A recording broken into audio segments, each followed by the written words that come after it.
Please rise for the Pledge of Allegiance. I pledge allegiance to the flag of the United States of America and to the republic for which it stands, one nation, under God, indivisible, with liberty and justice for all. Good evening, everyone. I will open tonight and ask if there are any opening comments from the board this evening. I have one comment. On September 18th, I attended the Massachusetts Municipal Association meeting and luncheon, and there was a lot of discussion on question 1 on the November ballot. Passage of this question would worsen the public safety crisis in Massachusetts.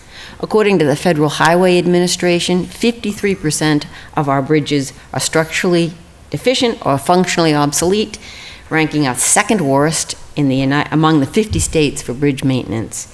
100% of the gas tax revenue is constitutionally required to be spent on transportation funding, so that things like Chapter 90, MBTA, and regional transit, roads and bridge maintenance and upgrades, and other transportation-related items depend on this revenue.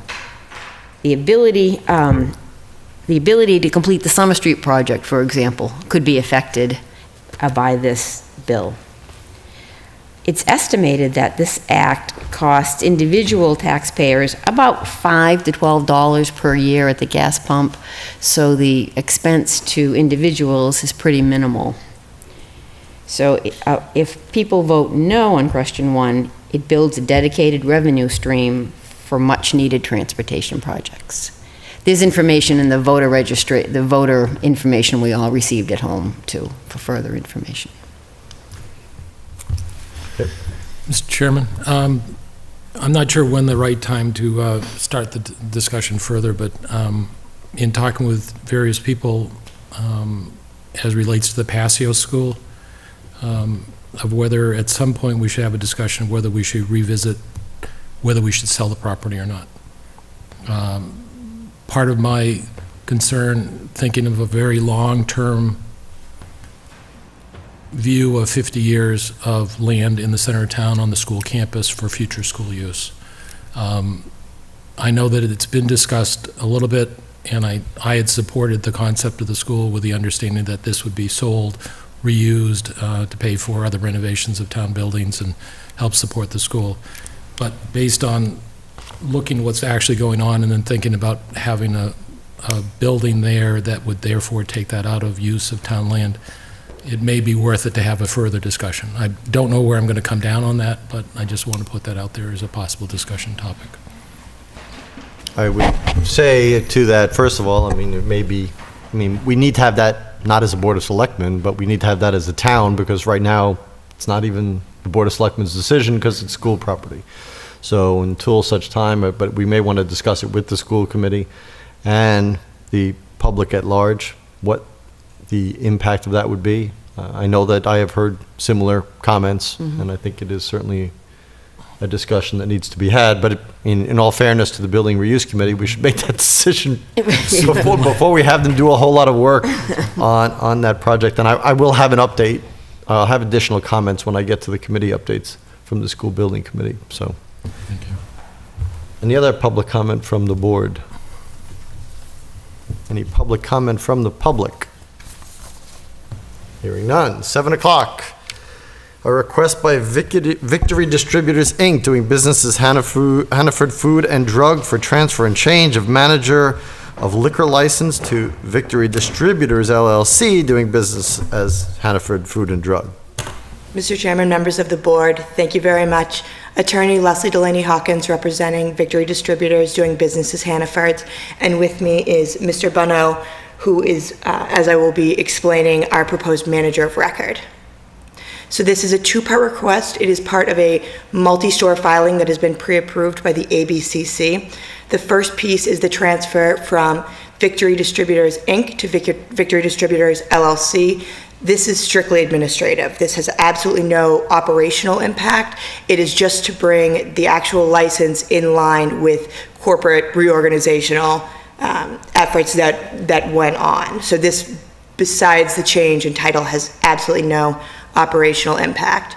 The second is our request to appoint Mr. Bonneau as manager of record of this location. He is extremely qualified. He has been with Hannaford's for 26 years. He's previously, you can attest to this, but spent approximately 6 years at this specific location and has spent the last 10 as the store manager in Leominster.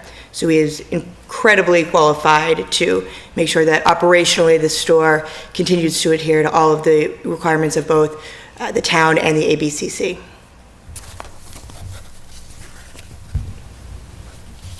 I think we all have a plethora of paper that, You don't want to read this again? Are you suggesting you didn't read it? I can't. I am told by the town manager that what we received tonight, which is about a half an inch of paper, is a third of what was filed, so. But that all being said, and crossing all the Ts and dotting all the Is, I would open it up to the board. I mean, operationally, nothing's going to change, is that correct? That is I mean, correct. except for the manager of record. The manager of record, yes, and the holder of the Well, the license, holder, which yeah, is that's right, as you said, just administrative. Administrative. So. Any questions for either the proposed manager of record or their attorney? More of a question for town manager. My presumption, because I've not read it in the paper or heard it elsewhere, that we've not had any police issues with the liquor component of Hannaford's? We have not. Okay, so that was my assumption. This is sort of just an unrelated comment that the local Lions Club works really well with Hannaford's. Hannaford is very generous to the local Lions Club and helps support our food bank, so thank you very much for that help. Making sure that we don't equate the alcoholic business of Hannaford with the line Lions help Club. with Lions Club, So, yeah. they are separate. I think they're giving fruit. I would entertain a motion on the request for the transfer and the change of manager. I would make a motion to approve the request by Victory Distributors, Inc. For the transfer of license and the change of the manager to Victory Distributors LLC, doing business at Hannaford Food and Drug. Second. Any further discussion? All those in favor, please say aye. Aye. Aye. Opposed? None. Thank you very much. Thank you very much Thank for you your for coming time. in. Have a good Continued evening. success over there. Congratulations. Just one place. For all this paper, let's get this one. Okay, good. Okay, request to approve a peddler's license for Daniel E. Patton, Solar City Corporation.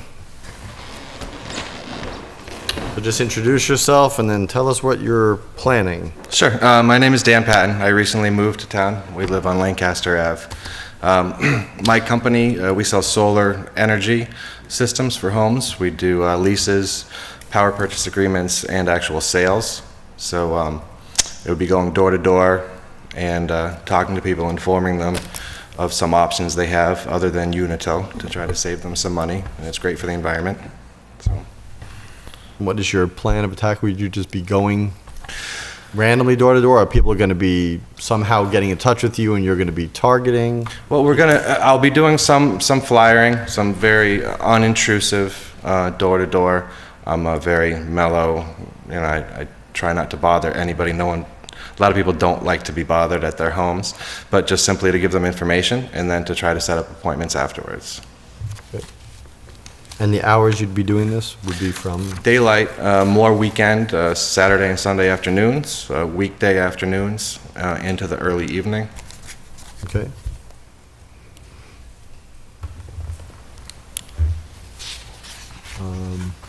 If you do go, as you are planning, from door to door, I would recommend, so people don't get calls that there are people going, this is one guy, and he's going from door to door to everybody, just so we don't get calls like that. You probably want to let the police know Of course, yeah. where you're going to go. Yep, I've got my pass in Carlisle, Ashby, Westminster, and Gardner, and always call the police ahead Right. of time to give them a heads up of where I'll be. So, That's just for your safety as well as the people in town. yeah, definitely. How long is this license good for? These are annual licenses.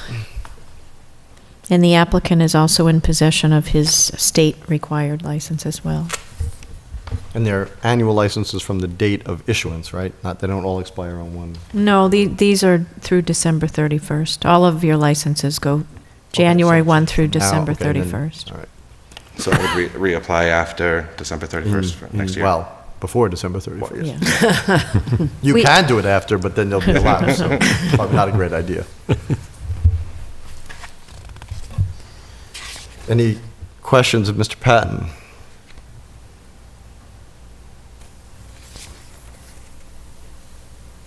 Then I would entertain a motion on his request for a peddler's license. I would make a motion to approve a peddler's license for Daniel E. Patton, Solar City Corporation. Do I have a second? Second. Any further discussion? All those in favor, please say aye. Aye. Aye. Opposed? None? Good luck. Thank you very much.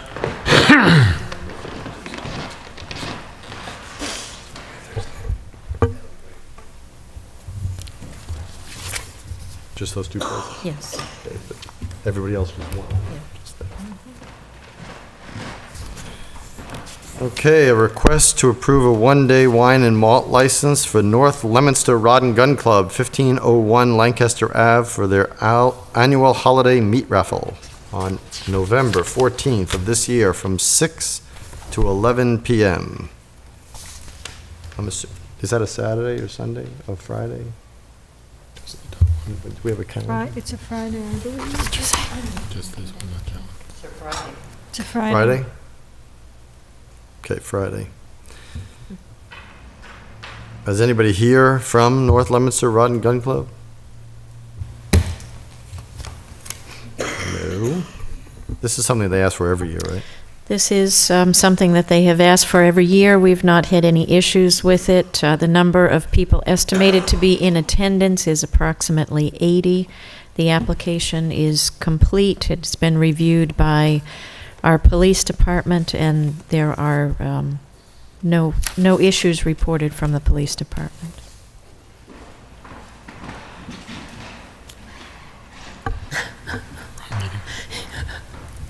Okay, so does anybody have any, well, there's nobody to ask any questions. Does anybody have any questions about anything to the town manager or in general? I would be okay with approving this one based on the prior one, but I think in the future, we really need to have somebody here to even just to have the connection between the applicant. I would agree. I would agree. I think it's only proper protocol that they send somebody here for the 10 minutes it's going to take to do it. But I am also willing to approve it, given past history, but if they can be notified that they really should come. I would entertain a motion on the request of the one-day wine and malt license.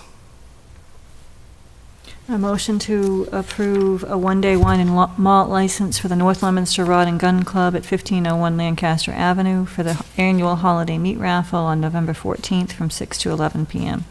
Second. Second. Any further discussion? All those in favor, please say aye. Aye. Aye. Opposed? None.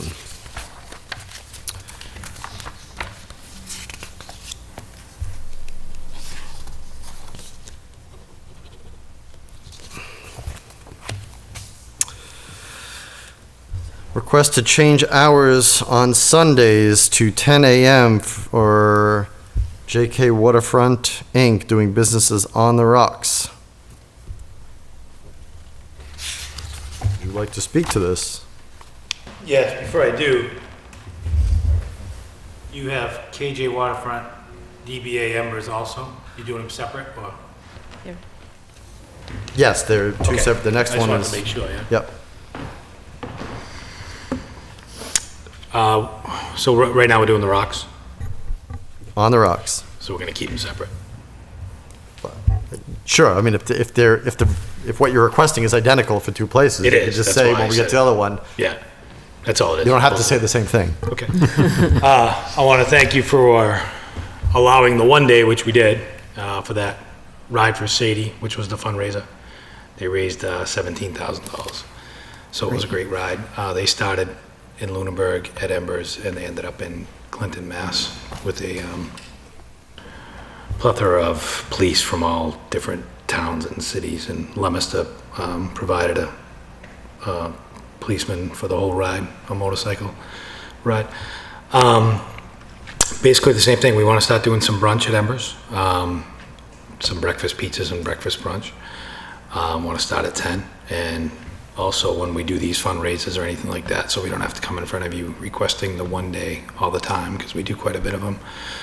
A lot of them are held on Sundays because of the work week and the way it falls. And we do a lot on the Rocks also. We do a lot of breast cancer walks, or we'll do walks for different fundraisers. And a lot of times they want to start them early. People have kids, so they want to get home and spend the time with their family. So that's basically what we're looking for, is the 10 a.m. start to do what we do. Any questions from the board? Just a procedural question, not to hold this one up, but generally, do our rules and regulations require us to notify abutters? I'm assuming not, for an hours change? They do not. Okay. No. Maybe something we may want to consider. This, moving at this end is not as much as an issue as moving something from 1 o'clock to 2 a.m., which may be more controversial within a neighborhood, but I think when we look at our liquor license rules and regulations, it may be something to consider as far as how we communicate with the neighbors for a change in a license. I would state for the record, because it's in our packets, that the town had adopted Mass General Law, Chapter 138, Section 33, that allows the change the Sunday laws from 12 noon back to 11, and then subsequently it was even changed back to 10, because the town adopted that we have the ability, not the requirement, but we have the ability to change the license to that. So that's what gives us that ability. If we had not adopted that section, we could not do it. I think the vote was back in, what, 85? Yes. 1985. So that's what allows us to do it, in case anybody is wondering why. I read that as well, Mr. Chairman. Just a clarifying question. Does that mean that it still has to be requested on an applicant-by-applicant basis? Yes. Okay. That means as is before us today for 2 of these properties, that they are requesting a change in the hours. It's not automatic. They have to request that. Thank you. Mrs. Bertrand. A question not on this particular license, but I thought we had discussed at the last meeting that Mr. Ricker was at, is whether or not other establishments open earlier on Sunday. Are you aware of whether or not all of our licenses are at noon on Sunday? Is that the current process? They are all at noon on Sunday. Okay.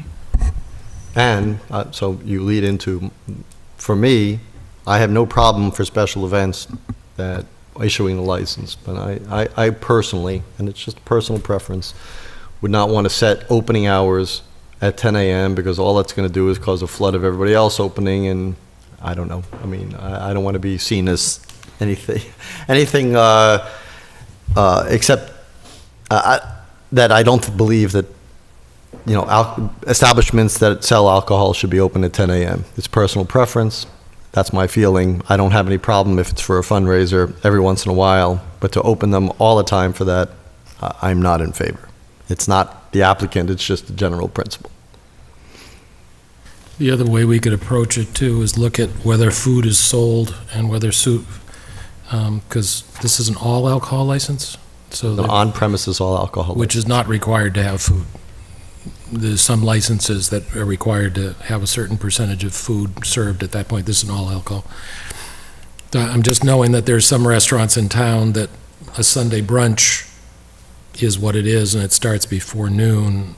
But that's different than, but once you start giving licenses to an establishment that only serves alcohol, that's different than what I would consider a restaurant component. The one thing I might point out is I believe that we do allow establishments to open earlier on every day but Sunday.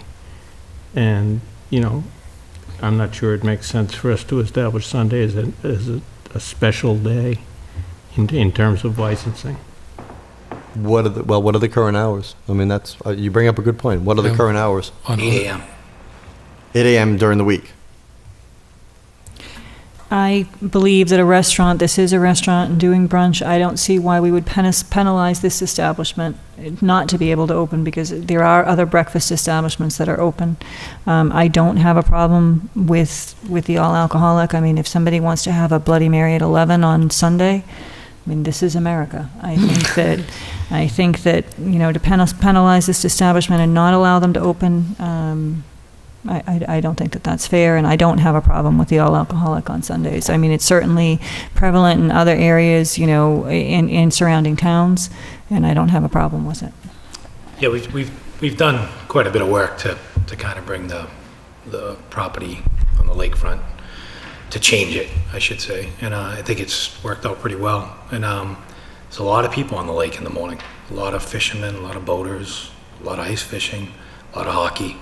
And, you know, times are tough everywhere, and just a little more business we can do if we open a little earlier on Sundays. They're out there. So if we can serve food and breakfast sandwiches and breakfast pizza or whatever, and like Miss Bertram Well, I'm said, sure there's people who are out there all the time. Bloody Marys. Yeah, there are. I mean, I don't know that that's a huge impetus. I mean, I hear Mr. Toll's point. As an essence of fairness, I don't think it's unfair. I don't think I'm penalizing somebody. It would be penalizing somebody if I approved somebody else and didn't approve this one. But we don't have anybody who has this. Well, I guess my point is, I don't see a problem with a restaurant if they hold an all-alcoholic license. Personally, I don't have a problem with opening on Sunday morning at 10 a.m., as in accordance with what the law allows. Nor do I. Okay, I would entertain a motion. I would make a motion to approve the change of hours on Sundays to 10 a.m. for JK Waterfront, Inc., doing business as On the Rocks. Any further, first, do I have a second? Second? Any further discussion? All those in favor, please say aye. Aye. Aye. Opposed? I am opposed. And with you at the mic, we go to your other hat. Now, this one says KJ, is that correct? One is... yeah, two different corporations. Okay, Yep. all right. I just wanted to make sure it wasn't a typo, so thank you. No, it's okay. So this is KJ Waterfront doing business as Embers Pizzeria for the same request of changing the hours. So unless you have something specific to Embers, I would make a motion to request to change the hours on, I would make a motion to approve the request to change the hours on Sundays to 10 a.m. for KJ Waterfront, Inc., doing business as Embers Pizzeria. we have a second. Second? Any further discussion? I was just wondering when it would start, when you would begin opening at 10. Probably Sunday. It starts immediately. Well, you can put a cap on it if you want. You can start it when you want, but it's not a big rush to me, but we'll probably start it Sunday with the Jets. This doesn't have to go to the ABCC like a regular approval of a That's license. correct. Does not. Well, it has to be has to submitted be to them, but it filed. doesn't have to be approved by them. And any chance that you might be buying the other property on the lakefront in Leominster? So Yeah, we there's can- definitely a chance. We're trying. If we do that, that's Leominster, but So we're we can fully clean up the lakefront. already been in front of Leominster, and we're requesting a full liquor license, but we're requesting the hours at 5 in the morning till 2 in the afternoon to open a full breakfast place to serve breakfast and close. And really upscale. We have plans to really make a big change to the building if possible, but right now we haven't done much. We kind of put a few offers out there, but it's being looked at, but as long as we can try to keep it from being a bar, that's what our goal is. So we put the money we put down there into it. We'd really like to see it be something else. So if we don't get it, hopefully it's something a little different.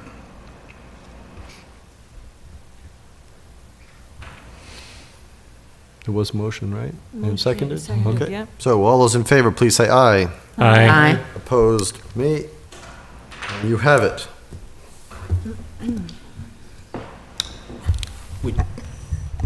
You can come in as soon as tomorrow morning to Oh, pick okay. it up. Do you is there a problem if we do it this Sunday? Would you rather wait or? It's I think effective, we It's in the book. right. Okay. effective now. It would have to be part of the motion, so it wasn't. So it's effective immediately as soon as you have the license in your hand. Okay, I'll be by tomorrow. Thank you very much, appreciate it. Thank you. Thank you. Okay. Another request to approve a roadblock for Turkey Hills Lion Club on November 15th. This is a Saturday from 8 a.m. to 2 p.m. at the center of town. Do we have a representative from the Turkey Hills Lion Club? Wow. In fact, wearing Turkey Hills Lion Club colors even. Oh. Yeah, the roadblock is, that Saturday, and they will have vests, and they will be over 18 years old, and all the money is going to the community council from that roadblock. And you've checked with the chief of police and made Yeah, sure that's all and that's done. all been done. This is again an annual roadblock, so. I would entertain a motion for the request. I would prefer not to make the motion. Okay. I'd be happy to. I move that we approve the roadblock for the Turkey Hill Lions Club on November 15th of this year from 8 a.m. to 2 p.m. in the center of town. Second? Any further discussion? All those in favor, what do you have? Well, I just wanted to say that when I was talking to Dave Berthium, he was saying that the Lions Club gets, because of their affiliation, gets an insurance policy for liability, so it's just totally taken care of and not an issue at all, so I'm I definitely thought you in were going to favor take the of it. opportunity to thank the Lions Club for working with Hannafords. All those in favor, please say aye. Aye. Aye. Opposed? None. Thank you. Thank you.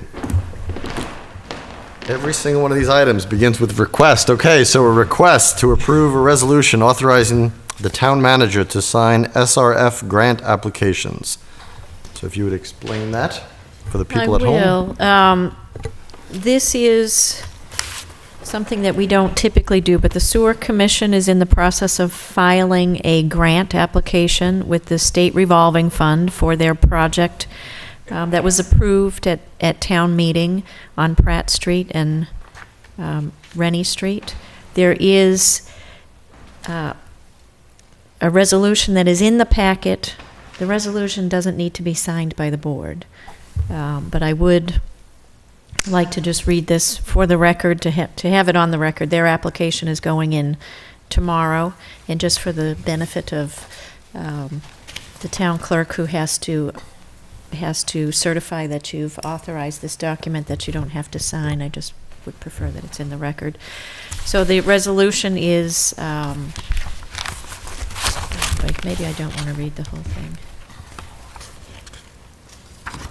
The board authorizing the town manager to submit the application on behalf of the Sewer Commission and to execute agreements for the grant and/or loan assistance, as well as furnishing information, data, and documents pertaining to the applicant for a grant or loan as may be required, that the purpose of said loan, if awarded, shall be to fund construction activities, and that if said award is made, the applicant agrees to pay those costs which constitute the required applicant share of the project cost. And again, the document itself is in your file for review.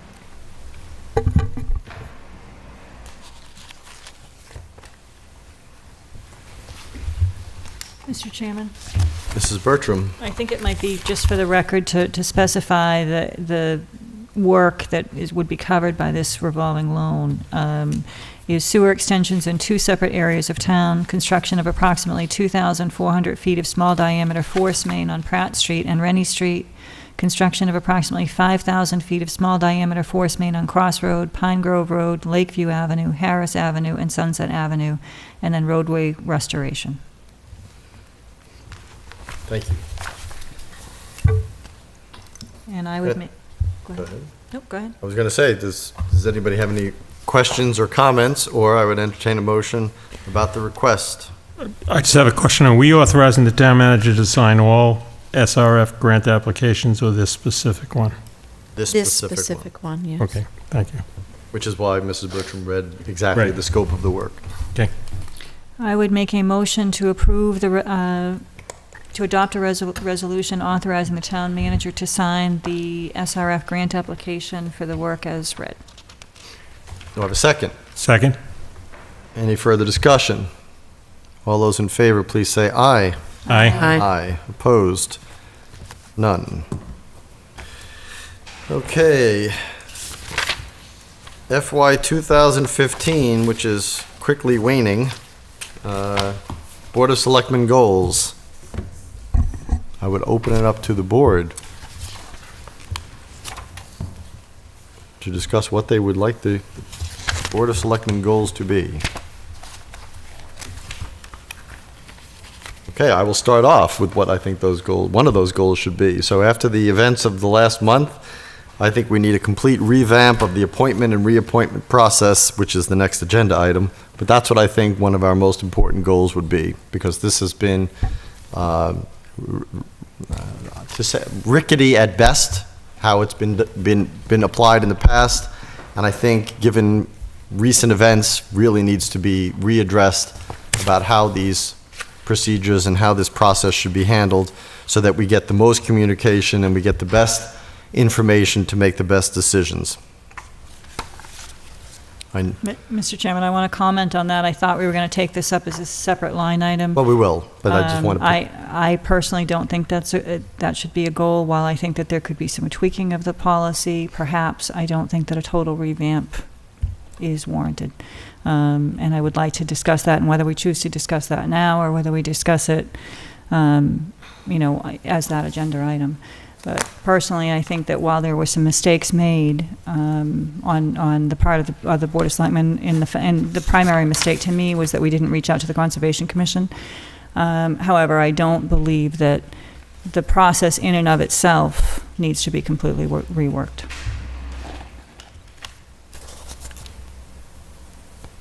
I agree. I'm not sure where this discussion belongs, whether it's here or at the separate item, but I believe that it would be helpful for us to look at the entire process. I'm not suggesting that it needs a total overhaul, but I do believe that was the attempt, and I think we could use a little more work on it, and I think that was pretty much the opinion I heard at our last meeting. So I would like us to look at it and work on it, and I'd be happy to volunteer to do some of that work. At the same time, I would agree that it doesn't need a total overhaul, it just needs some attention. I would recommend that we include as a goal a review of our entire policies and procedures as we revise them in June of this year, which includes that component. I think we still have some additional items, and we certainly can go back and review the reappointment process during review of all our policies. So what's the actual goal? To review and update our policies and procedures. We've already done a great deal of work. Again, thanks to Mrs. Bertram for leading the charge on keeping the record keeping of it as we adopted it. It includes our liquor license rules and regs. I think we should spend some time on those, as I was talking about notifying abutters.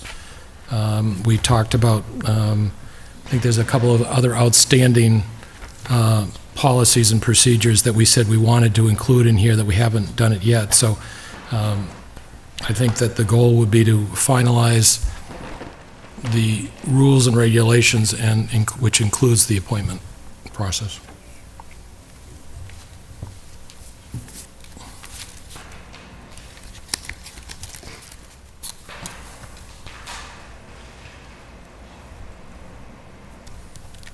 I think one of our other goals that we started talking about, and Mrs. Bertram was talking about stormwater. Right, management. I'm not going to remember the name of it. In order to implement stormwater fees, and I can't remember what it's called, but the process would be that we would adopt a section of Mass General Law which allows us to implement a stormwater fee. And that is something I absolutely would like to look into, especially with some of the large developments that are going on. I think it absolutely makes sense.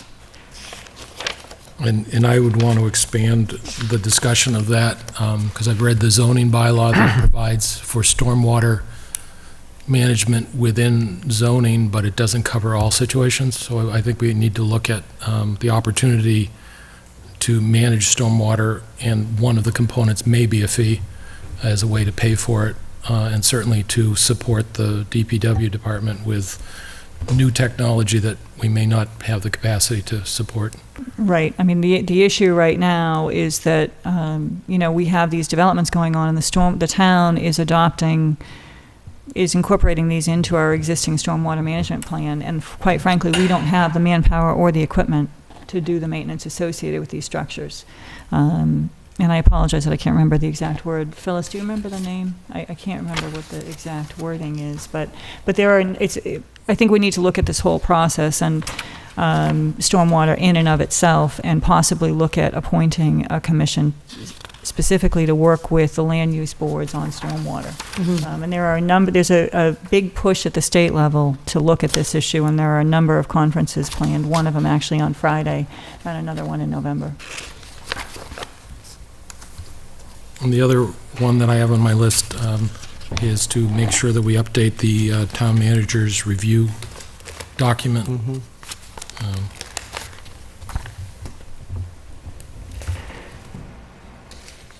And I can't remember whether our discussion about a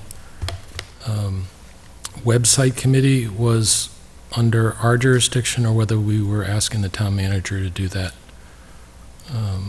And the concept being not to be the people that would actually put things on the website, but would come up with how the website should work and interact with the public, so they can get access to information. There'd be a consistency of information.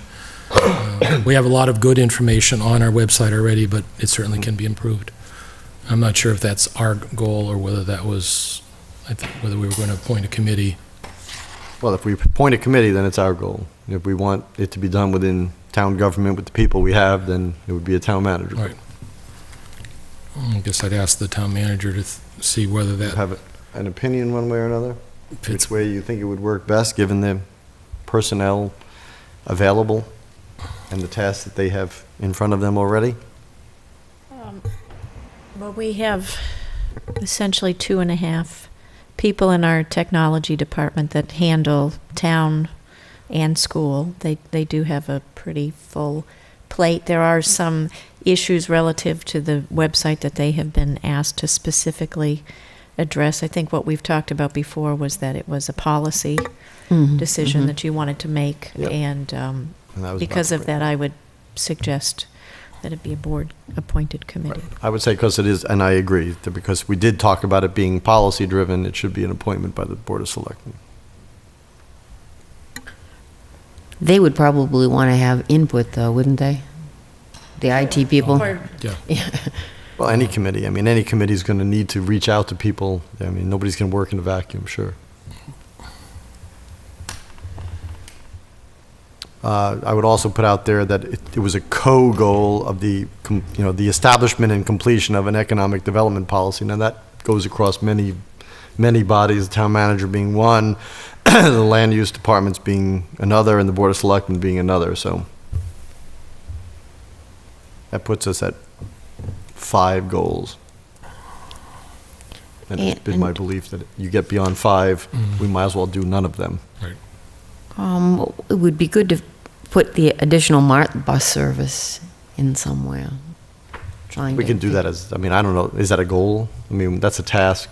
Yeah, Okay. last time we had this discussion, just to refresh memories, we looked at the 5 goals that we had from fiscal year 14. Declared victory on creating a list of town-owned land and chapter properties. Said that we were almost finished with the BOS policies manual, but that we was doing some fine-tuning. And then we left the 3 that had originally been on there: the economic development plan, improved communication between committees and departments, which entailed the whole process of appointing and recruiting and communicating with various committees and existing departments, and the town website. We discussed an advisory group to help with the cable contract renewal, transportation, and stormwater as tasks. Tasks. Okay. Yep.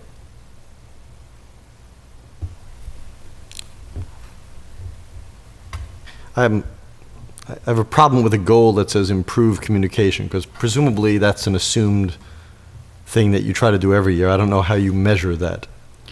Well, I don't know, how do you know that you've completed the improved communication?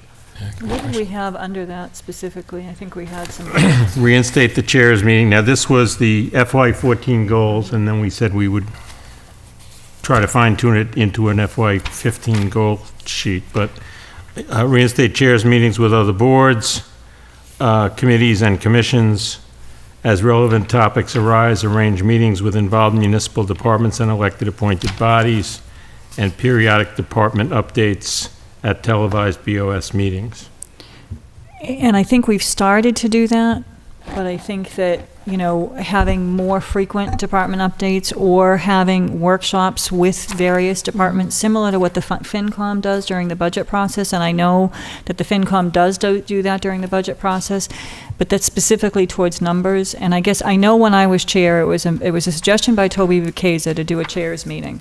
And I did that, and it was a very short period of time, but they were very, very helpful in helping the land use boards communicate. I think, given the fact that we've now hired a land use director, a lot of that's going to be taken care of by Mr. Burney. So I'm not sure that that's necessary at this point. Also, at the time when those chairs meetings were done, because it was done before I was ever chair, and then when I was chair, and then when I wasn't, so all those things, I mean, but since then, we've adopted liaisons, and that was the whole purpose of doing the liaisons, because chair meetings, because most people are working, and getting people together was difficult. It was easier to do it at open meeting, and that liaison's responsibility is, you know, to not only go to the meetings, but talk to people on the commission that they liaison to find out what's going on, and report to this board as purely informational. And so I think, not that I'm against having chairs meetings, I think they're fine. I think they're just difficult to schedule. Certainly if you're going to get more than a couple, it's just difficult to schedule. Do we have many boards that we don't have liaisons to? Yes, there are a couple. Zoning Board of Appeals, Conservation Commission. Those are probably the two most major boards that we don't have liaisons to. And that we probably should address too. Yeah, I think so.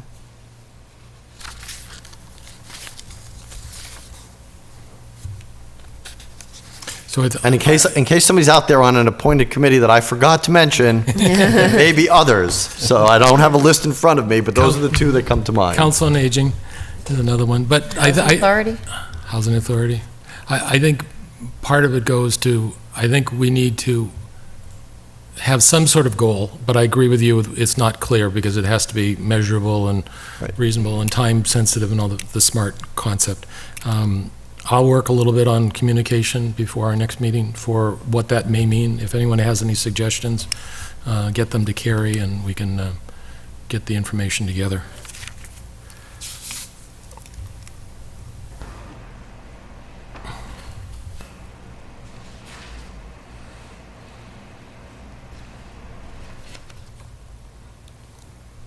Any other things on Board of Selectmen goals? Okay, Town Manager goals.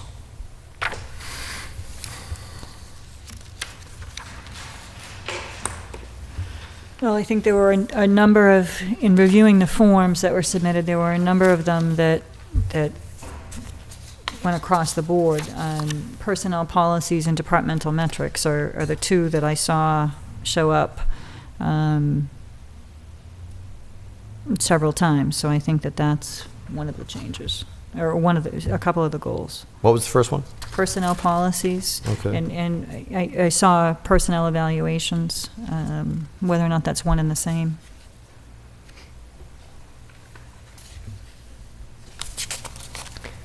How would that find its way to a goal? I mean, I'm curious as to,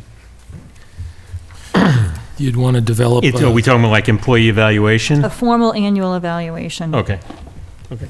And then department metrics would be an actual dashboard with appropriate measures that you'd be able to see whether it may be self-defined between the town manager and the department of what's success within that department.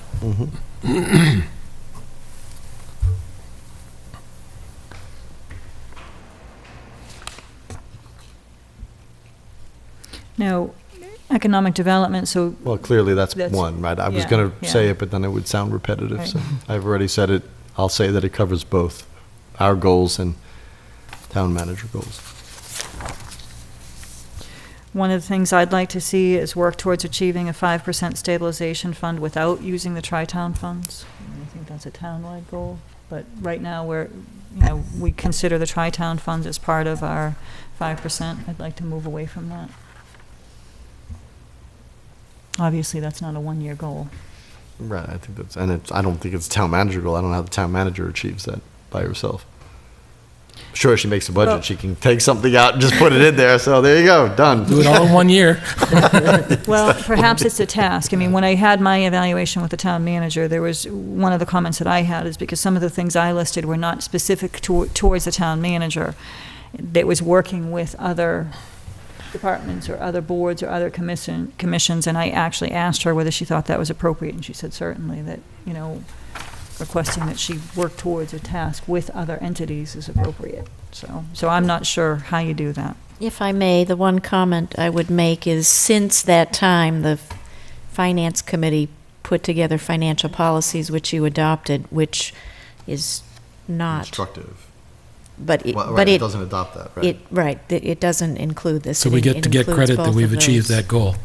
What was We- that? We've achieved that. No, We've- in fact, that what- we're what- going to what the do town that. manager is saying, that it's not included. So we adopted a fiscal policy where that accounting that Mrs. Oh, Bertram is right. looking for the 5% stabilization is not accounted for. It did not separate that, and we adopted that just a We adopted few the months ago. 5% goal, but Right. it included the tri-town. So we'd have to But I really don't know that- modify the fiscal policy. Well, I don't know that we would have to modify it. I think that the policy is that we would have a 5% stabilization fund. It didn't say, I mean, I don't know that it changes the goal. The goal is still to have a 5% stabilization fund. While we've achieved that, my issue with the tri-town funds is when we took in that money, the goal was to leave that money separate and target it towards work in that area associated with that development. And my problem with keeping it in the stabilization fund is I think it gives us a false sense of security that we're at our goal of our financial policy. If something comes up that the tri-town funds necessitate using those funds, such as Summer Street, I think that then to tap into that money is going to be extremely difficult. So personally, I think that, the more money we can put into stabilization fund, and maybe it's just a task during this budget process and subsequent budget processes, but that we start doing that, because in the event that something happens, and especially with Summer Street looming, and the question of whether or not it is HSIP funding eligible, which it may not be, we may need to come up with more money. And I think that trying to move away, and may not be a specific goal, but I certainly think it's a task, because we all have to be cognizant of the fact that that money has now been incorporated into the stabilization fund. And I don't think that it separates the goal. Having read the financial policies, our financial policy is to achieve 5% stabilization fund. It doesn't separate funds from Tri-Town or from any other Exactly. fund. Right. Exactly. So, So what you're looking for, and again, I mean, it's just a matter of semantics. I mean, what you're looking for is a change in the financial policy that does make that distinction. Currently, the financial policy, which we are following, and we just adopted a month or two ago, doesn't make that distinction. They certainly could have.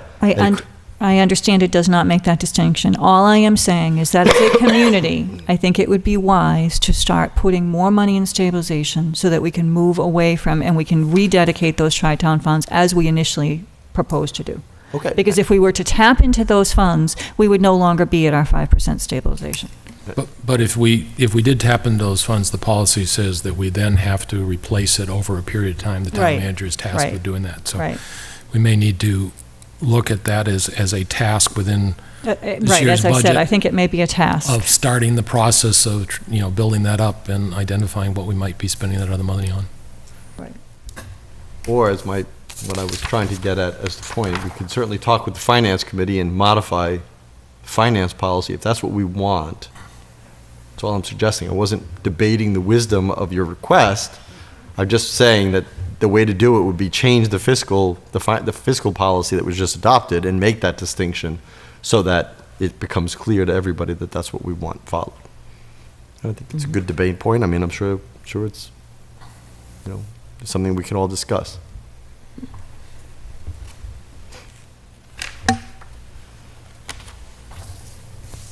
Do you have any goals that you think that you are working toward already that we should be putting on here to take advantage of the fact of work that's being done already because of direction from this board? Nothing specific comes to mind. Well, there were two that you had listed in the letter dated July 22nd, and I think we've just talked about them. Appoint a cable advisory committee to conduct cable license franchise renewal, work to begin in September of 2014. So we talked about that. Yep. And again, whether that's a task or goal or how we want to work that. And then you also had work with Mart to determine the feasibility of increased public transportation. And I did want to make a comment on that because at the MPO meeting on October 8th, there's something that's relevant to that, is that Montechusett Regional Planning Commission is in the process of doing their Human Services Transportation Plan update, which is coordinated public transit. And I did talk to Brad Harris of MRPC, and they have appointed a regional advisory council, and he suggested that we send information directly to him or George Kahali as to what type of transit services we're interested in, and I'm speaking specifically about the disabled services that Phyllis had mentioned prior, but that they would be happy to look at that request, meet with us to discuss it, but that it would be part of that update. And that update is happening now, and we need to act quickly because it has to be endorsed by January. And it's targeted specifically towards disabled people and elderly. So it may be something we can incorporate very quickly. And again, whether that's a task or a goal. Well, I mean, I think I think Mrs. Luck suggested it be a Board of Selectmen goal. I think it's more of a town manager goal, as the town manager herself said in that email. So. Well, but Mrs. Luck is also the Lunenburg's Mart representative. And my list was put together before that appointment was made. So do you think that's a Board of Selectmen goal? Well, whether it's a goal or a task. I think Let's do it. I think the avenue is through our Mart representative. I would agree. Okay. And we did not have one for a number of years until just recently. Another thing that I'd like to see is, and I've mentioned this during the budget process, is, and I know one of the Finance Committee members brought it up, and I know we have all the information, each department has the information, but I would like to see some sort of vehicle rotation inventory list, and that's kept up to date. And whether that's, something that you ask someone else to do, but that's something I think that would be beneficial to the town as a whole, is to understand what vehicles or heavy-duty equipment, such as the DPW, are going to be obsolete and when, so that it's part of the capital planning process and clear, so that we don't have questions of why are we replacing that one and not that one. It's all, because, anytime you adopt a vehicle, there's a projected end of life. There's a service amount that you expect that machine's going to run. So I just think it would be clearer if we had a vehicle rotation system. That goes to like talking about the fire trucks as well. Mm-hmm. So it's effectively a 20-year plan or whatever that period, but the capital plan is still shorter, but there's still the acknowledgement of the expected lifespan of the Right. other.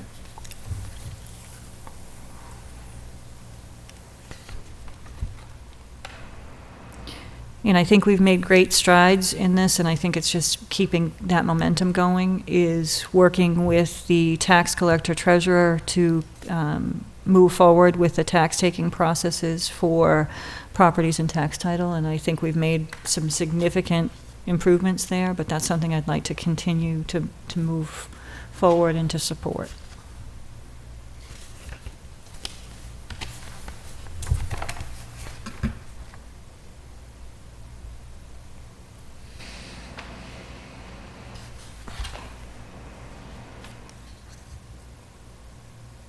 Anybody else? If we're finished with actual objectives or goals, I do have a remark if it's appropriate. The board had asked me to take a look at the actual measurement tool, and while I'd love to get the input of the personnel committee first pass, what I would suggest is that as we look at progress versus any of these objectives, we simply make it a kind of a three-step, no progress, in process, or completed. And then within the in process, we can talk about behind schedule, on schedule, or ahead of schedule, so we can get a more finite take on that. Against objectives, I think all we really need is the objectives were either not achieved, or exceeded. And then there's plenty of room for development discussions or remarks, or we changed the goals, or this situation changed, et cetera. But I think that if we measure it on that, we'll at least all be talking about the same quantifiable discussion. But certainly open to input on that. I think 3 steps keeps it simple. I think And you know, on when I looked at the long list from last year, it was more task oriented than goal oriented. But things that are in process, you know, are they in process and on schedule, or are they in process and not on schedule?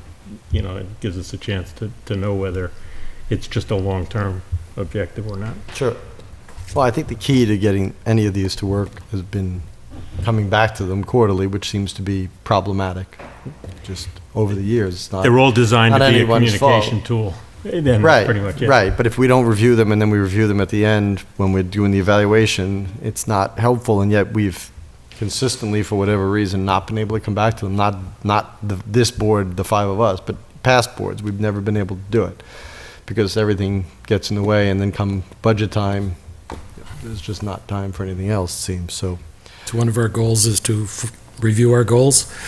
Right. Well, I mean, it really should be at the beginning of the fiscal year, or even just the rest of this year, is to identify what meeting we're going to do it on and do our best to have it the first thing on the agenda. Well, I agree, but I mean, here we are in October when the fiscal year started July 1st, and we don't even have goals. So that puts us 4 months behind already, or 3 months behind already. So, you know, it's hard to achieve goals if you haven't even established them. Anyway, so we can, I will sum these up, you'll forward them to me, and I will. Okay.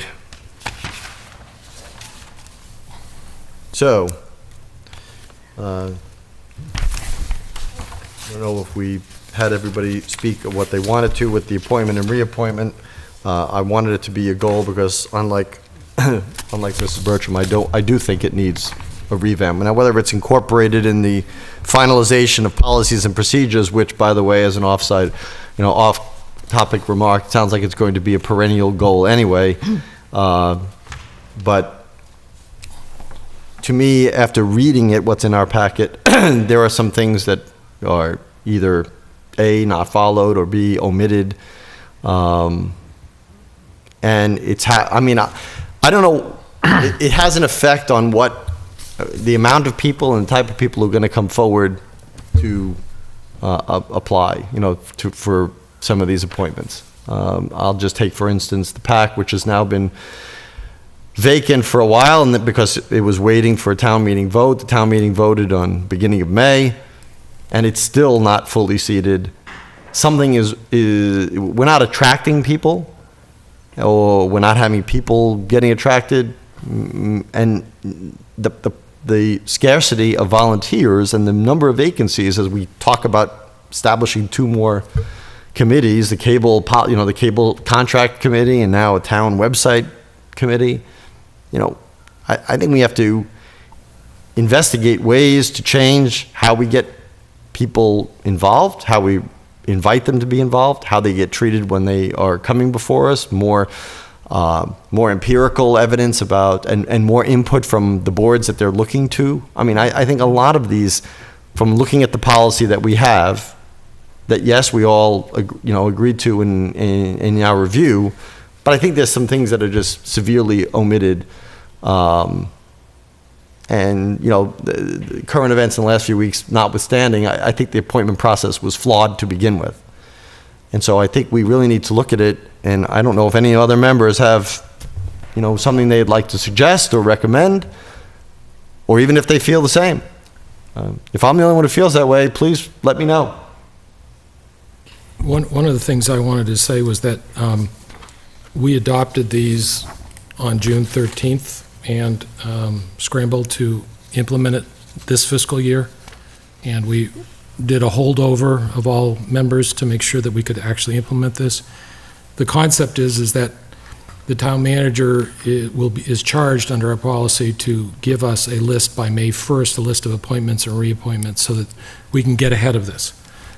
There is not a process in here that actually says communication to the committee involved. We have it for vacancies. I think we need to expand on the reappointment process. But even at that case, the Planning Board, the Park Commission, and Public Access, when we made appointments recently, we appointed people that the committee did not want. So it's a consideration, but not a definite decision. But I believe that it's important that we have that communication with them. I had actually thought we actually had communication with them since we delayed the appointment process, but I don't think it was official that there was communicated. So I agree that there needs to be communication with the committee. And I would agree with that. I think that we should have reached out to various committees for feedback, and I think that's part of the process that we're missing. And I don't know whether or not we circulated the policy itself when we submitted the form, and if we didn't, I certainly think we should have. And the process should have been clearly explained to all of the boards, and I'm not sure if we did that. So I think there's certainly room for improvement, and I think adding a statement relative to input from the various body in which the individual is seeking appointment makes sense. As Mr. Ebersol said, I think it certainly should be considered. Again, I think it is a Board of Selectmen appointment, but I think it certainly should be requested and submitted. And procedurally, we could have a two-sided form for the regular talent bank, which then on the back has the appointments, and on the reappointment form, it has on the back the reappointment policy, so that both are given to everybody. When Mr. Toll did the setup at the bonfire, having the talent banks there, part of the thing we talked about was how do you tell the people about what are the committees are about, and so we need a little more marketing material on that. It might be a good way to do that too, but at least giving something for people to go home with to see, well, here's the process. I also think we need to support the town manager in the technology part, because we talked about and we talked about the personnel committee being involved in this. There are a lot of people applying, and there's a lot of people to manage, and that's almost a full-time job, because effectively these are people that are working for the town, and that having a computer system to know what's coming up and what are all the people. You did a spreadsheet. Well, that's one mechanism. Maybe it needs to be an access database or something to actually make the process be transparent so people know what's open, when it's open. For many years, this board, not this board in particular, but this Board of Selectmen would make appointments in June, and that was it. And that's part of the reason why we try to change it and move it earlier. It moves it into the budget season, and so therefore that's part of the issue as far as when we look at the timing of this, and maybe we need to look at whether there's enough time to do all the things that need to be done. I think we need to look at that as part of the discussion as well. Please. A few things. First, I would like to mention that for everybody who was up for reappointment, they received a copy of the reappointment form and a copy of your policy. Okay. At the time, and it may have been an oversight on my part, I didn't envision that people who were up for reappointment would be coming in to interview with other people who may be interested in appointment for the first time. So there wasn't any communication with any of the committees like we have when they have a vacancy. There wasn't for the reappointment process. I have been working with IT to create a database to manage this process because it has become extremely time-consuming. Since we started this in June, I would estimate that the office is spending a minimum of 3 hours a week up to the better part of the week. It is taking, I understand it's an important process, but it's taking an awful lot of time, and it needs to be streamlined because we don't have the time to do that. And with all of the, I think we did the best that we could to implement this policy that was adopted late in the process. We also have had a number of vacancies in elected offices.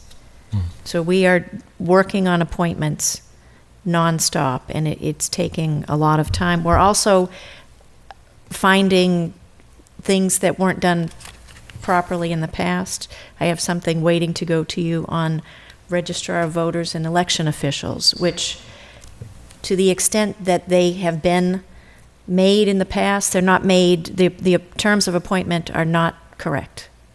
The registrar of voters can't, in either case, they can't follow this process because there's a different process prescribed by state law that requires an appointment in April for the registrar of voters and between July 15 and August 15 for the election officials.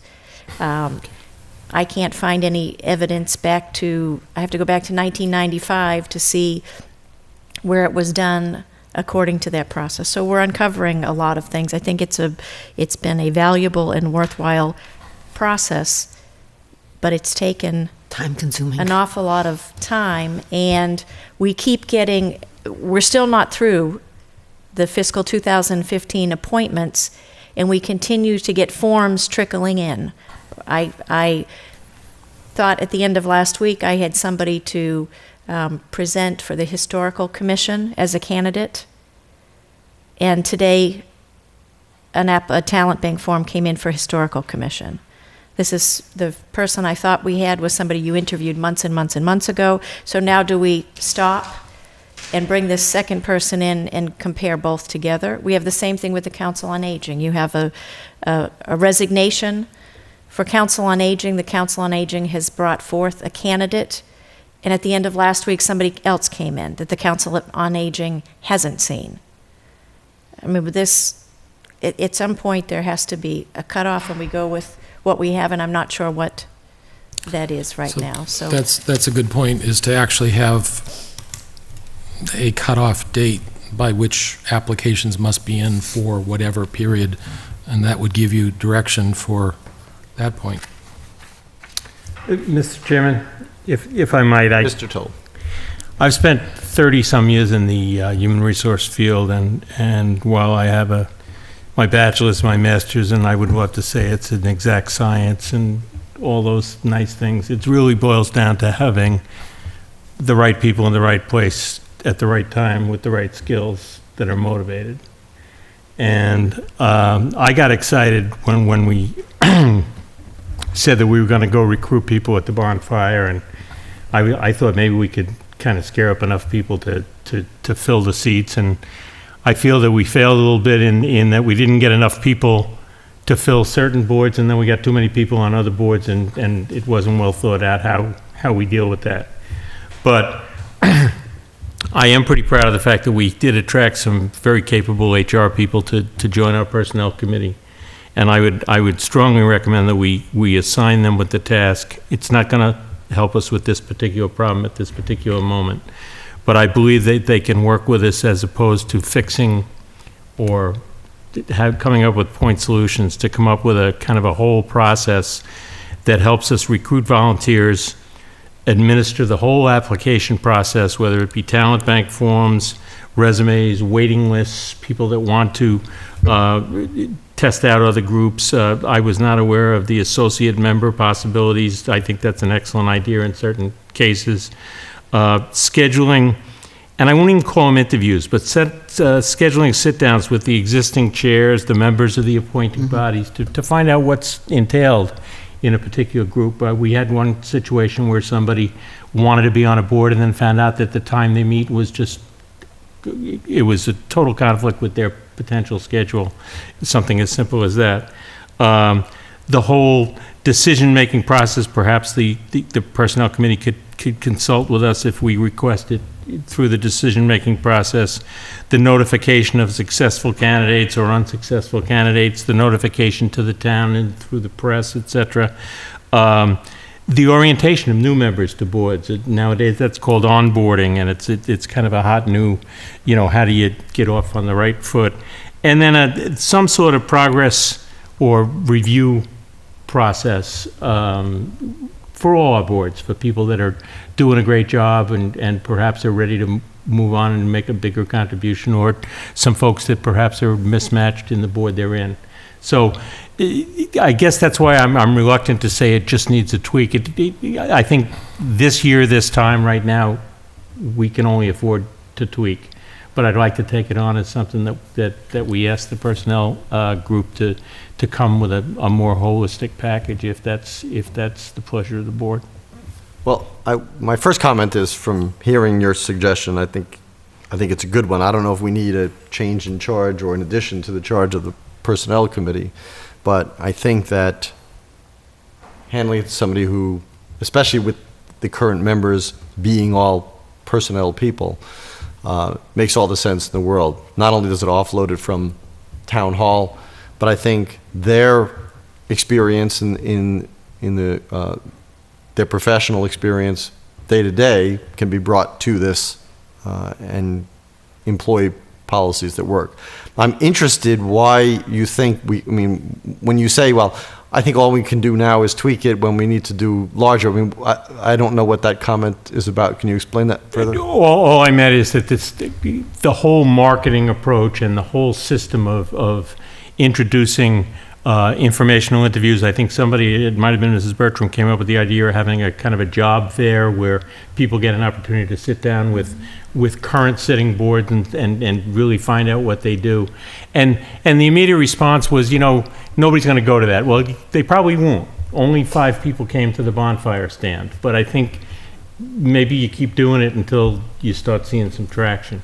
I'm not saying we shouldn't try starting right now. Mm-hmm. I'm just saying that it might take some time for it to bear fruit. Right. Well, I'm for that approach, and I think it's a great concept. It really does look at it as a position that somebody who's looking for involvement in the town can look through, and we would publish the process as well. The concept of a waiting list, so that it's the management of the talent bank, so something doesn't get lost at the committee level. Interviewing, whether it's informational or otherwise, it works both ways. A review process, that's some of what we're trying to do, is that with the forum was saying what's good, what's bad, what needs to be improved. And I think this could go a long way to do some communication with the committees as well. And the concept of associate members, I think, is a great one. Let people get their, understand what the committee is all about before they commit. Well, if we employ the opinions of the boards, committees, commissions, of where people want to serve, they don't have to be official positions, because people can sit in even as, ad hoc members, because if their opinion is set and all of a sudden that sitting body says, well, this person has been here for the last 6 months, 9 months, every meeting they've sat in, so you don't need an official title of associate member, although some boards have it. You can sit in at the meetings, and I think that's, the proper way to do it. One of my problems is that, our policy currently says that appointment shall be based on merit and qualifications that relate to the duties of the subject board. Well, part of the problem we have is that we see people for 3 minutes. And if whether it's a vacancy or a reappointment, it's really not terribly material, except for the fact that I'll be the first to say, I don't know really what are the best qualities to have if you're on the Zoning Board of Appeals, or what the best qualities are if you're on the Conservation Commission. I can go by the applicant's professional experience, which I do heavily, but in cases where there are nobody who has applicable professional experience with those related fields, I'd love to hear from the people on the boards. And I think that's one of the things that I think is severely broken, is that we're making appointments and we're not really getting to know the people. We have resumes. Some people don't have resumes. Some people are retired. They don't give us a resume. They just fill out the talent bank form. So it's really not a good it's not, forget about not an exact science. It's not even a good science of how we're appointing people. So I mean, that's why I think that's why I said I think it really needs to be revamped, what my initial comment was. And I think that's true for the basic talent bank as well. And shame on us for not requiring job descriptions for all the positions. And that's something that I think we've been developing as we've looked at. A lot of the talent banks, when they're completely filled out, you can see where their experience would relate to. However, was there something else that said they'd be better someplace else because we didn't ask the question? Finding out that somebody would be good on this committee, but they'd also be on another committee, is what I think we need to do. And I think we should be prepared to not appoint somebody if it doesn't fit for the job description, even though they volunteered. That there may be a better place for some of the people that volunteer, unless we establish some of the associate members. I know that the Zoning Board of Appeals have that. I saw something in the minutes of the Conservation that there was something about associate members, but I don't know if the charter provides that or not. But I would say that we need to have a thoughtful process by which we appoint those people as well, because otherwise somebody can sneak in the back door and maybe they have the experience, but maybe they're not the best person based on what we're looking for.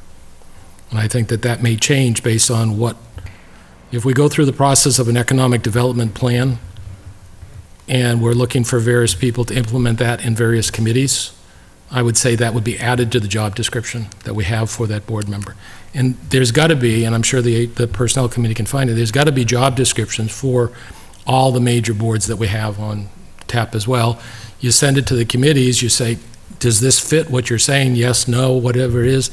Then we post that as the job description, and at the bonfire, we could hand that out saying, here's what we think you could do it. We had the woman who was a registered nurse, and she was interested in getting involved in the Council on Aging. Or it could be the Board of Health, or it could be another committee based on what her skills are. Well, I don't disagree. I don't know that job descriptions are going to help people, because a lot of people we get for boards don't necessarily have the requisite background that we would like, but that doesn't mean they're not able to, A, learn quickly, B, make those kind of analyses that we find are important. So I don't want to pigeonhole people and say, well, you didn't do this in your employment, in your job, so you probably can't do it now. I mean, if I have two candidates and one of them clearly has the job description in their job that has it, then yeah, I mean, obviously you're going to go with them. I mean, I guess the question would be something like the Zoning Board of Appeals. The skill would be ability to take complex subjects and compare them to community needs. That's not going to show up on anybody's job description necessarily, but that's what we're looking for on the Zoning Board of Appeals, that they can take the complicated ones, recognize as the public involving the understanding of zoning. We're not going to ask them necessarily to have a master's degree in planning. That's not a bad thing to do. Do we want to have a lawyer on? Well, that may be good, that may be bad. And so when you look at the process of what do we want on a committee, that's something that we should have a discussion with the boards and say, what are you looking on the committee? What are the skills that you're missing? And then that gives we're looking for somebody who has the ability to do the following thing. I think that would help both the applicants, because they'll have a clearer understanding of what it is that they're volunteering for. And I think it would help us during the interview process in understanding what skill set is needed to fulfill that position. Mm-hmm. So I think it would be beneficial to both, us as a board and the applicants. Well, I think descriptions can't hurt, that's for sure. There's no doubt that descriptions can't hurt. I still think that getting a better feel for what it would be like to being on any of those multi-member body boards is going to those boards and sitting in through some of their meetings. And, again, I don't mean this to sound snarky, like if somebody comes and they're a civil engineer, that might be a good thing to have on the Conservation Commission. This is my point. So we're making distinctions between things, and I don't even know that we apply our own policy currently. So, anyway, I think approaching that with what Mr. Toll suggested would be a good way to go. And now the Personnel Committee is seated, correct? They are seated and in the process of setting up their first meeting. Okay, so if we can discuss that with them. And is there anything in there, because that's set up by charter, correct? It's in the charter and also in the bylaws, and there isn't anything in either that contemplate this sort of process. So I think it would be important for you to document in writing what you're asking Okay. of them. Is there anything that would preclude them from doing it? I see somebody has their hand up, so I'll call you in a second. Is there anything in the charter that would preclude them from doing that? Not that I can think of off the top of my head. So effectively, we have to come up with a job description for Personnel Committee. Well, for this part of their description. Yes. Hi, Celeste McCain-Stober, 275 Pleasant Street. I had been an applicant for the planning board when it was going to be an appointed member. And I like your suggestions, Jamie, and Mr. Eversole as well. But something really stands out to me. Clearly it was between myself and an existing member, well, a previous member who was coming back to just look to fill a vacant seat that was left by Mr. Bacasa. And I don't doubt, he was on the planning board acting as an appointed member before, so yes, he had some experience. But I felt like I was completely disregarded because of that, and a couple of comments that you both, Ms. Luck and Ebersole, said in your last meeting, because although I wasn't here, I did look at that watch that meeting. It did feel like an old boys club. I mean, it feels like there's nepotism going on here, there, and everywhere between, and something that you also said, Ms. Luck, is that, if there was something that maybe was something egregious that current member had done that was outstanding, you should take that in consideration. Meanwhile, we had letters stating of the difficulty of the other candidate, how difficult he was to work with. The planning board, almost in their entirety, was here saying, we don't want to work with this person. We would like to try myself as a appointed member, and if this way, I could have at least tried it out and gone to elections and then ran for election, or if it wasn't really something that I wanted to commit full time to for the next couple of years, I would bow out, no problem. But I wasn't given that opportunity, and because of the fight that we led on Pleasant Street with the solar project, I had been in those meetings, just about every single planning board meeting, for well over 2 years. So I was very familiar, and I didn't just come to say, well, this is what, I care about on the agenda. I'm just going to stay for that part. I stayed from the beginning till the very end, and those were very late nights. So I do like to hear that there's some sort of reform that your guys are looking at, but I also hear you guys are both talking out of both ends. You're saying, we shouldn't do this, but we did it. I mean, so you guys have to recognize that. But it definitely feels like there's an old boys club, and if you're not in that club, good luck. It's very cliquey, and that's the way I felt coming away from this. And I'll tell you that I am very discouraged to even bother trying again for planning board or any other seat. And until you guys get rid of that air that seems to come off here, I think you're going to have a problem getting candidates in here. Because even the other neighbors that I've talked to about even coming to this meeting or going to another meeting to support other neighbors on other side of town, no one wants to do it anymore because we took a beating. We were at conservation committee meetings all the time. We got treated horribly there as well because although it's a public meeting, we were the concerned citizens, and we were basically told to sit down and be quiet, wait your turn. And yes, we can wait our turn, but it just felt, a lot of times we had to fight a lot just to get to the point where we could finally come together and work on everything that was affecting us directly. So there's been a lot of times where, as a citizen, we did not feel represented. And even now, I have trouble with that. I mean, I know there's another project across town that involves some, citizens doing what they want for their neighborhood, and they reached out to us because we had fought a solar project on our end of town, and now they're looking at not quite the same, but there's a lot of people that they didn't think it was going to happen in their backyard, and now something is, and now they want our help. This whole town is like that. I mean, I'm sorry to say it, but it really makes it hard when we don't feel that our boards are doing us justice. So if you want applicants, I don't know, I don't know how you're gonna do it, but it needs to make me, you need to make people feel welcome. And I certainly did not. I mean, it was a whole vote of no's up here when the entire planning board, the legal counsel from the town, other people that work with the town all had letters saying, we don't want to work with this person, and yet he still stands in the planning board today. So it's just something that you should take home and think about. Thank you. Thank you.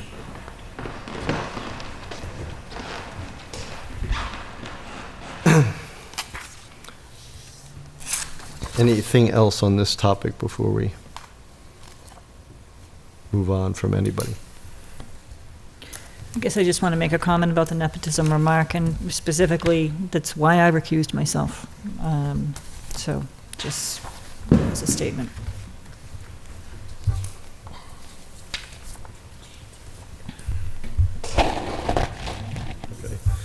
All right, we're going to jump ahead because we have the DPW director here. So let's go to town manager reports about the amendment for the 75% design of Summer Street project and the 230,000. Yeah.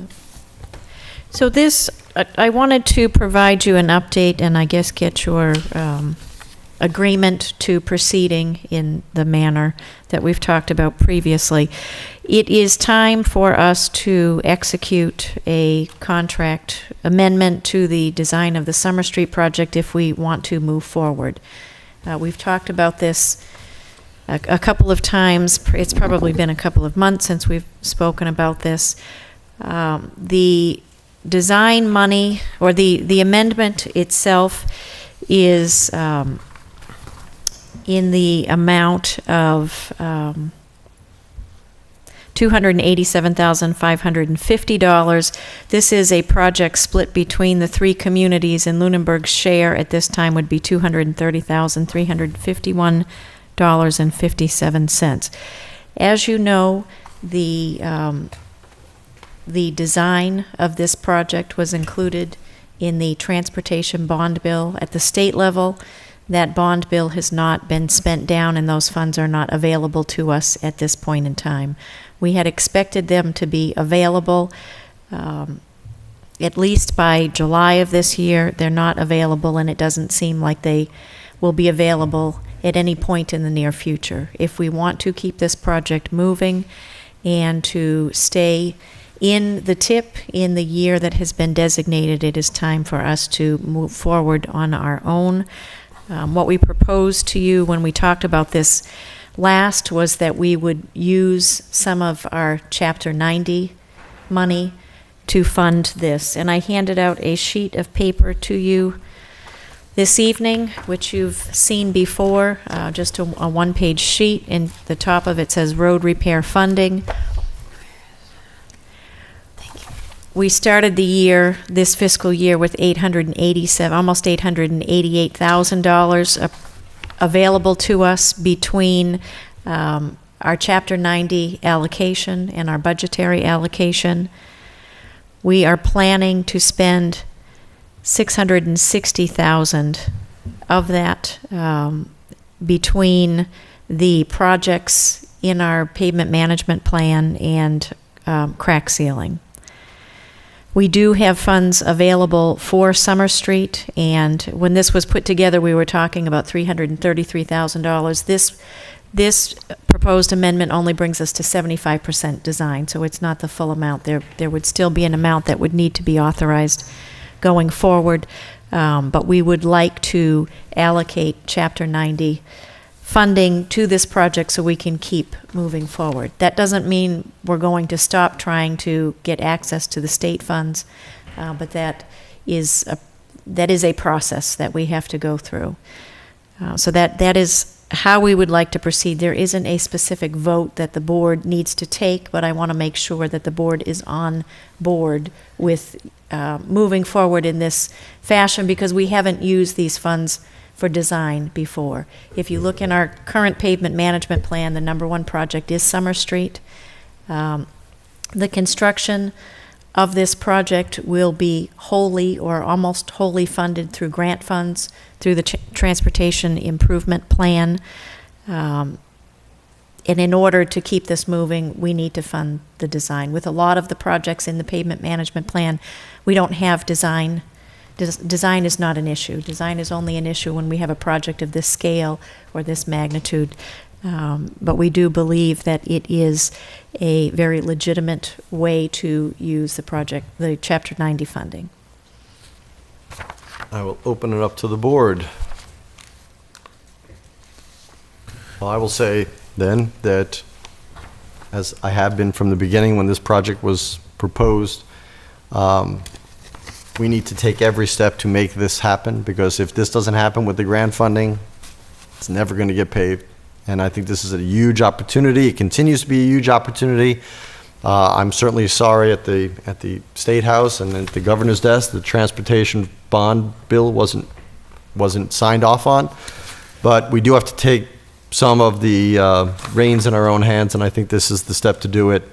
And it is money, while it seemingly on one face takes money away from our pavement management plan, it adds in a huge way to our pavement management plan from funding from other sources that would not be available. So it is a good use of, not a good use, it is a great use of the money to do this, because that area of town and that street especially has a lot of economic development potential. We've all recognized that, and I could not be more in favor of this use of the money for the design phase.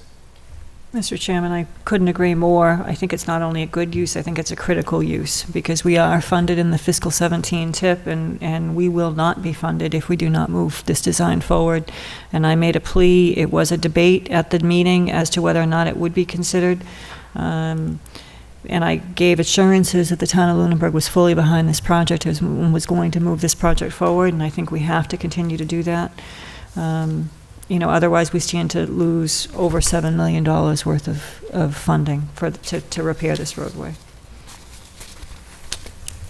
I have a question. I totally support us moving forward on this, but if, as a result of a new governor or something else, transportation bond money does become available, does the fact that we paid this out of our own pocket hurt us in the long run?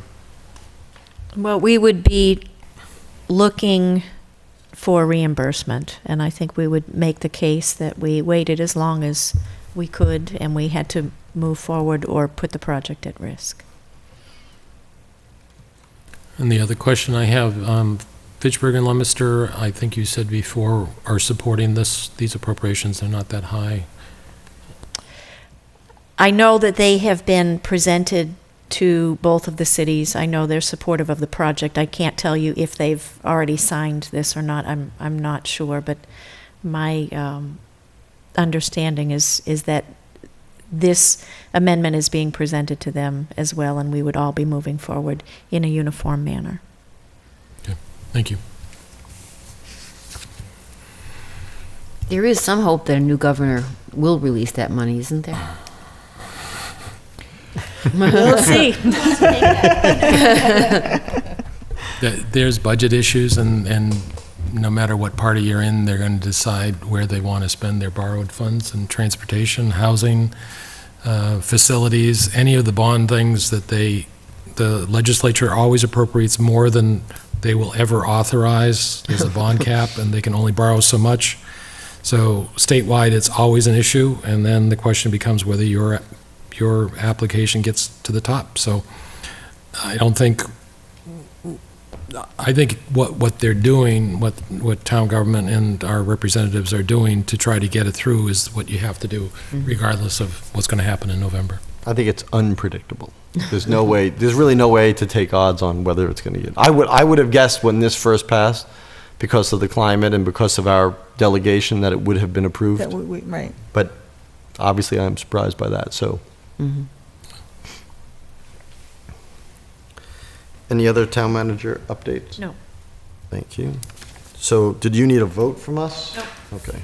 Just Okay, minutes.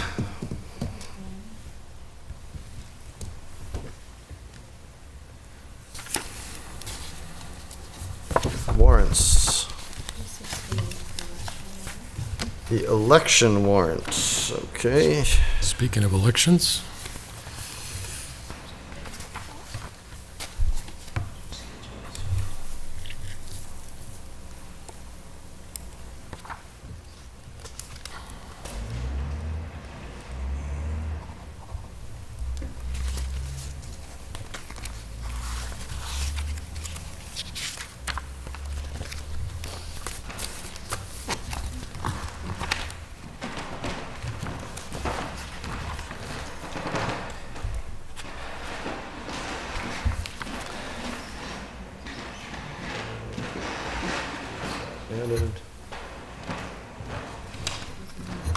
Okay.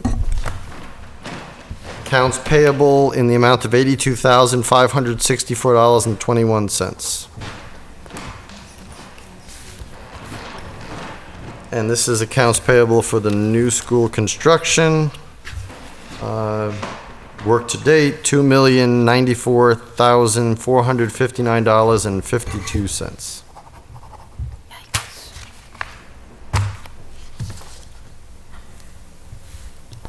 Action file issues. None. Committee reports, Board of Health, no report. Building Reuse, No report, next meeting, November 3rd. Capital Planning Committee, No report, next meeting, October 21st. Finance Committee, Meets Thursday evening. Library Board of Trustees, Meets Thursday evening. MPO, The meeting on October 8th, there were a couple things, I'll just be very brief. There was a discussion about the Fitchburg Commuter Rail Line service stoppage discussion. Weekend service has been suspended through November 23rd due to track improvements. They reviewed a letter by the MRTC urging the MBTA to reconsider that or to put money into services to provide bus service. And the action item is that Clinton Bench of the MBTA is going to take that back to the MBTA to look at and to try to gather some usage data. There was a presentation on the Wachusett Corridor Smart Growth Plan, which is available on the MRPC website. I talked about the coordinated public transit update, and we should act quickly on that, and directly to Brad Harris or George Kahali. And the Unified Planning Work Program, there was a math error in the plan that was presented, and so some of the tasks within the plan have to be modified. Basically, it was over-programmed by $17,000, so there's going to be some adjustments in that. There's a regional transportation plan update, and they basically, all they did was go over the schedule, and they expect to endorse that by June of next year. There'll be workshops scheduled throughout the region, no dates yet. If we have specific needs we'd like to discuss, we should do so again with Mr. Harris or Mr. Kahali. And that's it. Planning Board. He's meeting tonight. PAC is not meeting just yet. We're still looking, there is still a vacancy. We're going to meet with them next Tuesday. Okay. School Committee, They're meeting tomorrow night. School Building Committee.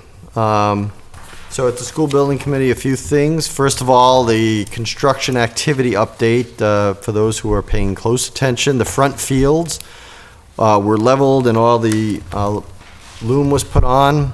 They are going to be doing the sod this week. It may already be done. I have not gotten there today, but it was supposed to be done Monday and Tuesday of this week. So by the end of the week, they had scheduled this, that those front fields that they have been working on will be completed. On the building itself, the concrete footings and the foundation are being poured, so the concrete trucks are going in and out of there. They are making very good pace. There were on the site work, there was no surprises, no huge rocks, minimal ledge. So it really was a great site to work with as far as keeping things on time and on budget. That will continue for the foundations, and it looks like the steel delivery currently is scheduled for the beginning of December. December 8th is when the steel girders and everything, the structure, will be delivered and then started. There is the groundbreaking this Saturday at the middle high school site itself, right after the parade, the homecoming parade. There will be a groundbreaking at 1:15 in the afternoon this Saturday. And then we have guest speakers, and I have the honor of hosting the event, requested to host, so I'm very honored to do that. And I hope I'll get a lot of people out there. Obviously, it's an official groundbreaking because they really broke ground a few months ago already. Also, the next Butters meeting is on November 6th at 6:30 p.m. in the Passios cafeteria.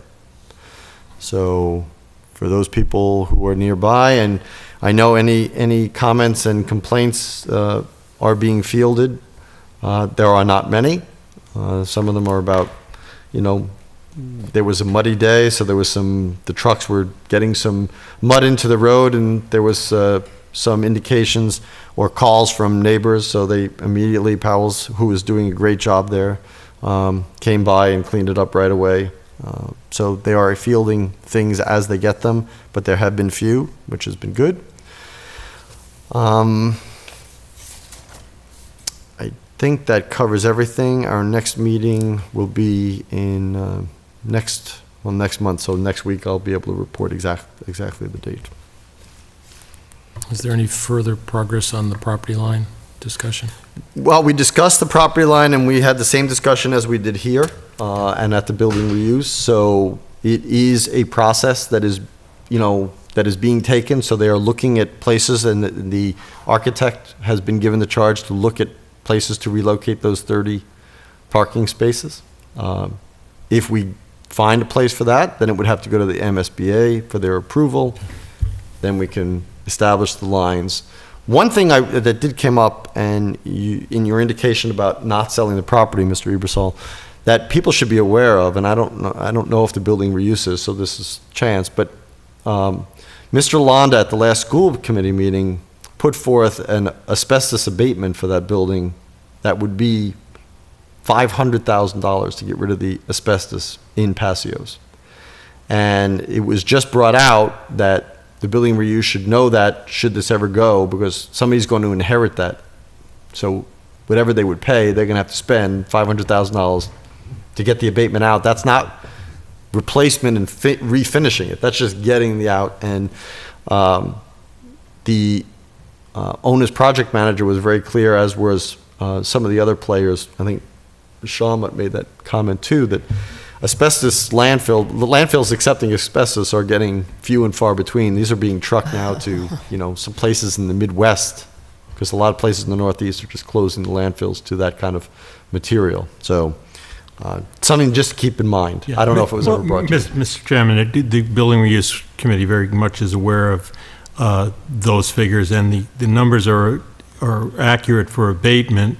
For demolition, they're significantly higher in the 700,000 to 800,000 range, and all those numbers are going on a year old now. And as you say, the landfills accepting asbestos waste is getting smaller and smaller. So obviously the prices go up and up. Right.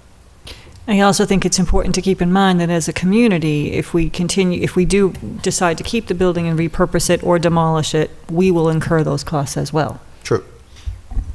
I only bring that up because I didn't know, number one, whether the reuse of the committee, and I'm glad to hear that they were aware of it, and also how it affected the marketability of the building, because I know things were tossed around about what we might be able to get for it. I have to say, and I did voice this at the school building committee meeting, what Mr. Ebersol said here. I think we really need to revisit what we want to do with that, because that gives the school program, which has always been campus-based, except for the primary school, which never was on the campus and continues not to be on the campus, but it gives us flexibility to, in the long term, keep that should anything need to happen on any of the buildings. So that's just, it's something to discuss. I just wanted to report back that that was the discussion we had on the site. So no changes, just an explanation going back to the school building committee what we had here last week.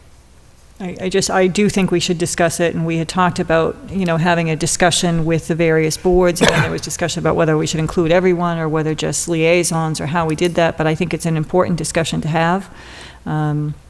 And, you know, my view is the costs that you outline are just a drop in the bucket compared to the other costs associated with retrofits and upgrade that would be needed to that building. So should the town of Lunenburg decide to retain that building, we need to understand there are some enormous costs associated with making that decision. Got it. Sewer Commission. They're meeting tonight. Okay. Went over town manager reports, appointments, reappointments, and resignations. So last week we received. Mr. Chairman, Yes. does the town manager have a couple more items? No, I asked. No, the update, those were left over from last week, Okay. so I Okay. apologize. Thank you. There is no update on the Kinder Morgan pipeline or the cable license expiration. Not yet. Last week, we received 5 resignation letters. 4 were read by the administrative assistant of the Conservation Commission, and 1 was received separately. I have spoken to every one of them, given the mass resignation, and I also spoke with Mr. Murphy, asking if they would reconsider their resignations and to let us know, because obviously there's issues pending before the Conservation Commission. I said I would need to know by this moment that I am speaking right now, and unless somebody has something to add, I have not heard back that anybody has rescinded their resignation. So I think we are left with no choice except to accept them and get on with the process of appointing people to the Conservation Commission and accepting talent bank forms for those members who would like to serve on the Conservation Commission. But first, I would entertain a motion about the resignations for John Byrne, J.J. Cote, Sharon Jordan, John Latanzi, and Robert Verge. Do we have to do this by vote? You haven't done that. We haven't, okay. Well, then as chair, I accept their resignations with regret. I had hoped that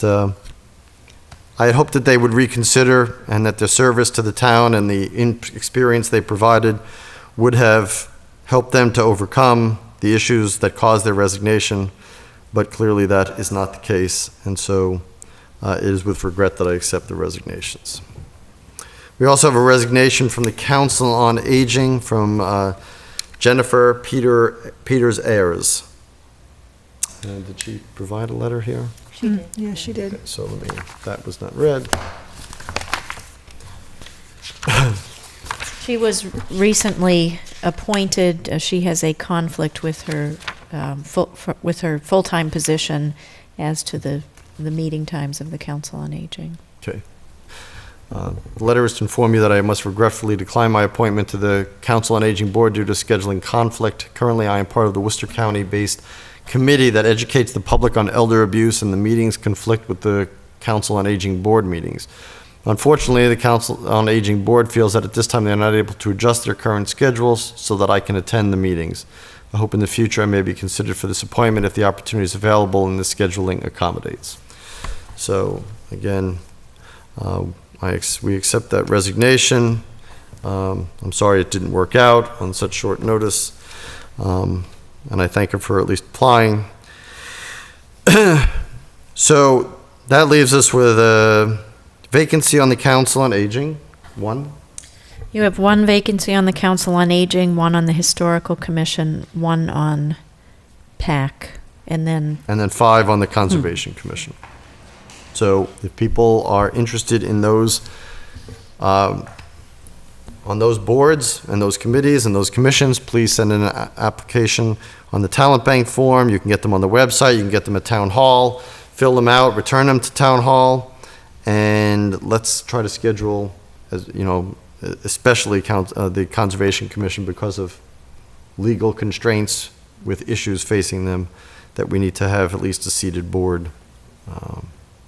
Now, you talked with town council, correct? There is no way that we have any way of